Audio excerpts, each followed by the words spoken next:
Toujours plus d'actu sur BX1 +.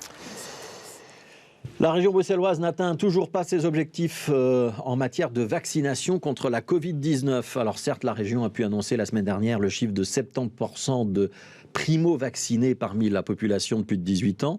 Primo-vaccinés, ça veut dire qu'il s'agit d'inscription pour la première dose. Mais lorsqu'on parle de vaccination complète, à l'exception du vaccin Johnson & Johnson, il faut bien 2 doses. Et cet indicateur-là est toujours très loin des 70% de Bruxellois vaccinés. Bonjour Sabine Rigelheim.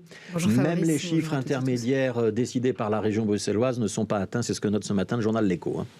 La région bruxelloise reste bloquée sous la barre des 60% avec un total de 57% de la population vaccinée en ce début de mois de novembre. Et on parle bien de la première dose, un chiffre qui est tout de même 10% en dessous des projections. La région visait, vous l'avez dit, les 65% de vaccinés pour la fin du mois d'octobre. Alors que la Flandre a dépassé les 80% et la Wallonie les 70%, qu'est-ce qui coince chez nous? Pourquoi cela avance-t-il si lentement?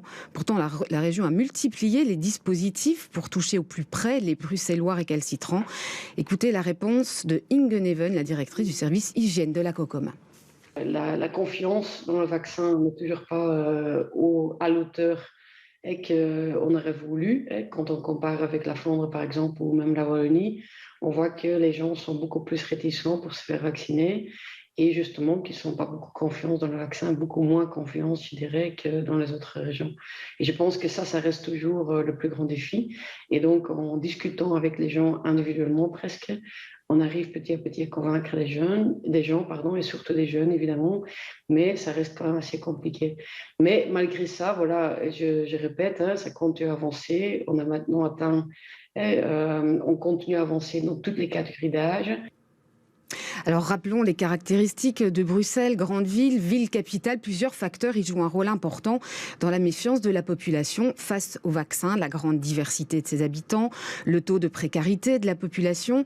Il faut savoir que près de 40% des habitants n'ont pas de médecin généraliste. Les soins de santé ne sont donc pas pour eux leur préoccupation première. À côté de cela, les messages anti-vax extrêmement virulents continuent de circuler et de faire du dégât, notamment chez les jeunes. Alors que faire?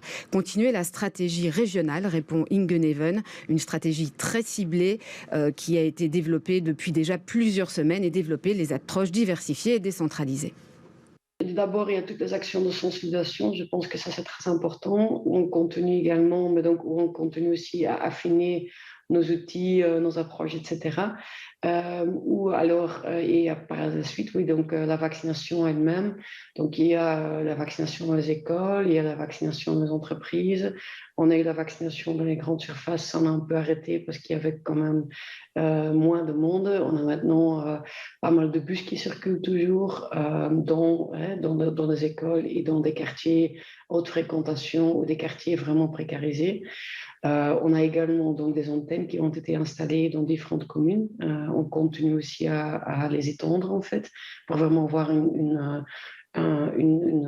antenne très proche de la population qui est connue, dans un coin qui est connu.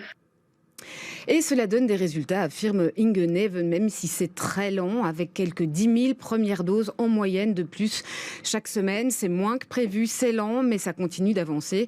La région se garde toutefois de se fixer désormais des objectifs chiffrés. Cependant, si l'on en croit le porte-parole interfédéral Covid, Yves Van Latem, il va falloir faire mieux si l'on veut éviter les conséquences désagréables en termes épidémiologiques d'une vaccination trop faible.